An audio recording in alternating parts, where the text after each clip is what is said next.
7h, 9h. Europe 1 matin. Et bon début de matinée avec Europe 1, 7h12. Lionel Gougelot, vous recevez Pauline Déroulède, joueuse de tennis paralympique, et l'eurodéputée Europe Écologie Les Verts, Karima Delli. Bonjour Karima Delli. Bonjour. Bonjour Pauline Déroulède. Bonjour. Karima Delli, vous avez été la rapporteure de ce texte qui sera soumis au Parlement européen à la fin du mois et qui prévoit donc l'instauration d'une visite médicale avant l'obtention du permis de conduire. Une visite tous les 15 ans par la suite et tous les 5 ans au-delà de 60 ans pour les conducteurs. C'est donc la fin, Karima Delli, du permis de conduire à vie ? On l'espère. En tout cas, ce qui est sûr, c'est que l'Europe s'est fixé un cap. Nous devons réduire de 50% le nombre de morts d'ici 2030 et ensuite rentrer dans la stratégie zéro. Zéro mort, mais aussi zéro accident. Je rappelle qu'en Europe, c'est 20 000 morts, mais c'est 160 000 blessés graves. Donc, il faut absolument mettre en place des nouveaux outils et un outil que l'Europe ouvre la voie dans une harmonisation. C'est une visite médicale obligatoire tous les 15 ans. Harmonisation, parce que déjà certains pays le mettent en place, ce permis de conduire sous condition. Absolument, que ce soit les Pays-Bas, que ce soit les Danois, que ce soit les Finlandais ou même dernièrement les Italiens. On voit qu'il y a une visite médicale qui accompagne notamment les conducteurs pour être capable de dire on a toutes les capacités pour rouler sur la route. Quand on dit visite médicale, ça veut dire quoi ? Contrôle de la vue, de l'ouïe, des réflexes ? Absolument. Ça paraît un peu comme ça, un truc impossible à mettre Notre but en œuvre. de cette visite médicale, c'est bien sûr de commencer par la vue, mais il y a tous les autres réflexes. Ça peut être l'ouïe. On peut aussi détecter parfois des maladies qu'on n'est pas censé savoir. Et ensuite, je crois qu'il y a véritablement le but, c'est de déculpabiliser une visite qui serait une responsabilité individuelle demain. Le but aussi, c'est d'accompagner des familles, et parce qu'il y a certaines personnes qui ne devraient malheureusement plus être sur la route. Vous n'êtes pas médecin, Karima Delli, mais à partir de quand on dit stop, vous n'avez plus le droit à votre permis? À partir d'un certain degré de vision, de ça ne dépend pas de Karima Delli, ça dépendra du médecin, mais aussi de l'autorité administrative. Mais il va falloir fixer des critères. Oui, mais ce sera des critères qui seront fixés par les États membres. Voilà. Donc les États membres décideront quels sont les critères. Ce n'est pas Karima Delli qui décide toute seule. Pauline Déroulède, je vous vois sourire. Le grand public commence à bien vous connaître, Pauline, depuis ce terrible accident en 2018 dans lequel vous avez perdu une jambe après avoir été fauché en plein Paris par un automobiliste de 90 ans, un peu plus de 90 ans. Ça, ouais. Ce permis de conduire sous conditions, pour vous, c'est l'aboutissement d'un combat. Effectivement, c'est le combat que je mène depuis bientôt 5 ans. À la suite de mon accident, je me suis simplement dit que cet accident, dans lequel on était 3 victimes, aurait pu être évité si une seule personne avait arrêté de conduire, puisque ce monsieur, du fait de son grand âge, en l'occurrence, n'était plus capable de conduire. Et l'idée, effectivement, la mise en place de visites médicales obligatoires tous les 15 ans, pour tester les capacités cognitives, physiques, sensorielles, serait une véritable victoire, avec, je rajouterais, une fréquence plus régulière à partir d'un certain âge. On le voit dans certains pays, ça existe déjà.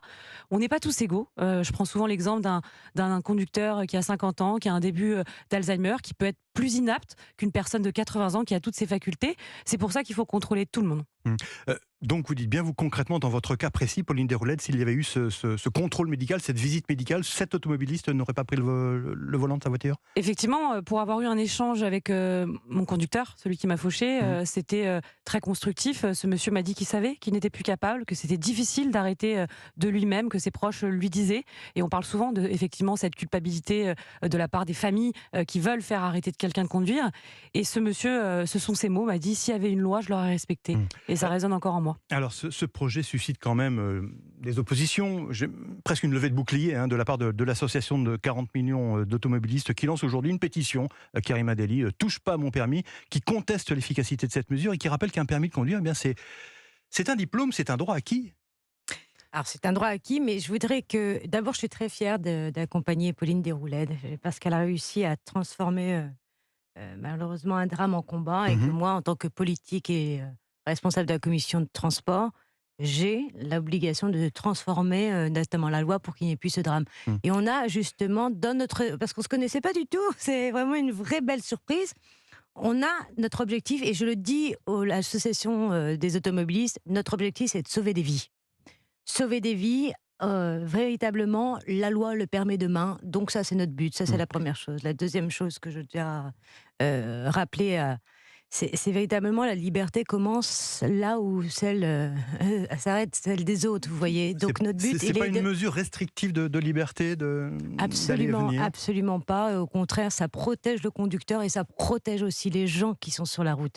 Donc c'est gagnant-gagnant pour aussi bien pour le conducteur que pour le piéton ou le cycliste, etc. On va vous dire que ce sont les seniors qui sont stigmatisés, alors même qu'ils ne sont pas forcément les plus impliqués dans les accidents mortels de circulation, Pauline.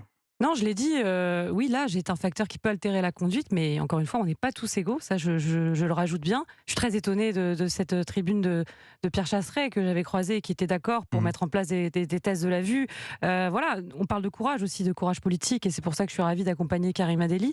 Et puis, il faut prendre ses responsabilités. Je pense aujourd'hui qu'on a le pouvoir de protéger tout le monde, et je rajouterais aussi que ces mesures, elles doivent aller, je l'ai toujours dit, avec des solutions alternatives de mobilité. L'idée, c'est de savoir qu'est-ce qu'on va faire des gens qui ne peuvent plus conduire, qu'est-ce qu'on va leur proposer comme offre, et ça c'est très important parce qu'encore une fois on n'est pas là à dire on va isoler encore plus les gens qui ont besoin de la voiture et qui aujourd'hui ne peuvent pas se déplacer sans, seulement on va protéger tout le monde, le conducteur.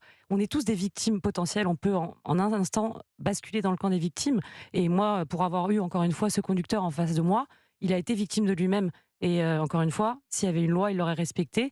Et je le crois parce que c'était pas du tout un conducteur irresponsable. Et il faut pas mélanger les deux. En un mot, Karima Delli, est-ce qu'on peut imaginer justement quel serait le système mis en place d'un point de vue sanitaire, médical, justement pour organiser ces contrôles et ces visites médicales? Ça peut être l'exemple italien où la visite médicale se fait à l'auto-école avec véritablement un médecin. Ça, c'est possible. Et après, il y a d'autres dispositifs. Là, on viendra dans le détail avec notamment dans la deuxième partie de la négociation. Mais je voudrais revenir sur ce que Pauline a dit. C'est pas un combat contre les personnes âgées. Vous voyez, si c'est tous les 15 ans, c'est dès l'obtention du permis et on va suivre les personnes tous les 15 ans. En tout cas, notre but, et il faut le rappeler, c'est de sauver des vies. Et ça, on va tout faire pour y arriver et gagner ce combat la semaine prochaine. Merci Karima Delli, merci Pauline Déroulède. Merci d'avoir été en direct ce matin sur Europe 1. Et Pauline, on vous souhaite bonne chance pour les Jeux Olympiques, les épreuves de tennis fauteuil, c'est bien ça? Tout à fait, rendez-vous à Roland-Garros à la fin de l'été. On croise les doigts pour vous. Merci infiniment d'être venu sur Europe 1.